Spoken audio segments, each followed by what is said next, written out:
Hello চতুর্থ শ্রেণীর বন্ধুরা, তো সব কেমন আছো? আশা করি তোমরা প্রত্যেকেই ভালো আছো। আজকের এই ভিডিওতে আমি আলোচনা করতে চলেছি তোমাদের স্বাস্থ্য ও শরীর শিক্ষা বিষয়ক নমুনা প্রশ্নপত্র, সঙ্গে থাকে সাজেশন এবং উত্তরপত্র। তাই ভিডিওটি স্কিপ না করে সম্পূর্ণ দেখার অনুরোধ রইল।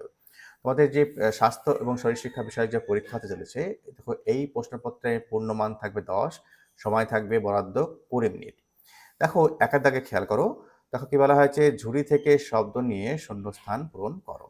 দেখো ঝুড়ি তো নেই, পাশে কিন্তু একটা বক্স রয়েছে, তাই সেই বক্স থেকেই কিন্তু আমাদের কিন্তু শব্দ নিয়ে কিন্তু এই শূন্যস্থানগুলো কিন্তু পূরণ করতে হবে।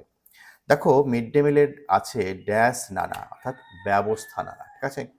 নেক্সট দন্তক্ষয় ড্যাশ যত্ন নিতে হবে। দন্তক্ষয় প্রতিরোধে যত্ন নিতে হবে, অর্থাৎ দাঁতের ক্ষয় যাতে না হয়ে যায়। দেখো ড্যাশ চোখের একটি রোগ, ঠিক আছে, রাতকানা চোখের একটি রোগের নাম, ঠিক আছে। নেক্সট দেখো ডায়রিয়া হলে প্রথমেই পানীয় জলে ORS মিশিয়ে খাওয়াতে হবে। ওকে, আয়োডিন একটি প্রাকৃতিক উপাদান। ওকে, দেখো নেক্সট কি বলছে, ব্যাঙেদের সাত ভাই চলে ঠেলা গাড়িতে। এরপর দুয়ের দাগে দেখে নেব সত্য অথবা মিথ্যা। যেটি সত্য হবে সত্য লিখবো, মিথ্যা যেটি হবে সেটা মিথ্যা আমরা লিখবো। কত কি রয়েছে, সোজা ও বাঁকা দুটি ছোট কাঁচি প্রাথমিক চিকিৎসার বক্সে রাখা উচিত, একদম সত্য কথা। নেক্সট দেখো ক্ষত কি রয়েছে, শিশুর দেহে এক প্রকার কৃমির উৎপাত, এটা মিথ্যা কথা। দেখো গতে কি রয়েছে, এইডস রোগটা বড় খারাপ রোগ, সত্য কথা।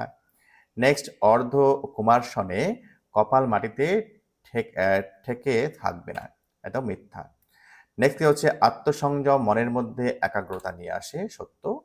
নেক্সট দেখো চতে কি রয়েছে, তালাসনে মেরুদণ্ডের ব্যথা বৃদ্ধি করে, এটা মিথ্যা কথা। নেক্সট কি রয়েছে, দেখো নিচের প্রশ্নগুলির উত্তর লিখতে বলা হয়েছে, প্রত্যেকের মান কিন্তু এক এক করে টোটাল 4 রয়েছে। চোখের দৃষ্টিশক্তি অক্ষুণ্ণ রাখতে কি কি খাওয়া উচিত? দেখো চোখের দৃষ্টিশক্তি অক্ষুণ্ণ রাখতে দুধ, ঘি, মাছ, মাংস ইত্যাদি কিন্তু খাওয়া উচিত। ক্ষতে কি রয়েছে, কানামাছি খেলার উদ্দেশ্য লেখো।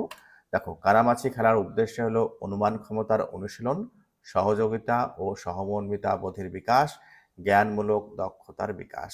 ওকে, গতে কি রয়েছে, ঔষধ কার পরামর্শে খেতে হবে? দেখো ঔষধ ডাক্তারের পরামর্শ খেতে হবে। নেক্সট গতে কি রয়েছে, তালাসন কাদের করা উচিত নয়?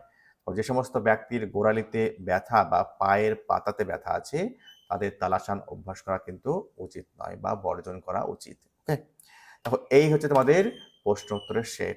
আশা করি তোমাদের ভিডিওটি ভালো লেগেছে। যদি ভিডিওটি ভালো লেগে থাকে একটা লাইক দিয়ে এবং সাবস্ক্রাইব করে অবশ্যই পাশে থেকো। ভালো থেকো, পরীক্ষা ভালো হোক এই শুভকামনা রইল। দেখা হচ্ছে নেক্সট ভিডিওতে।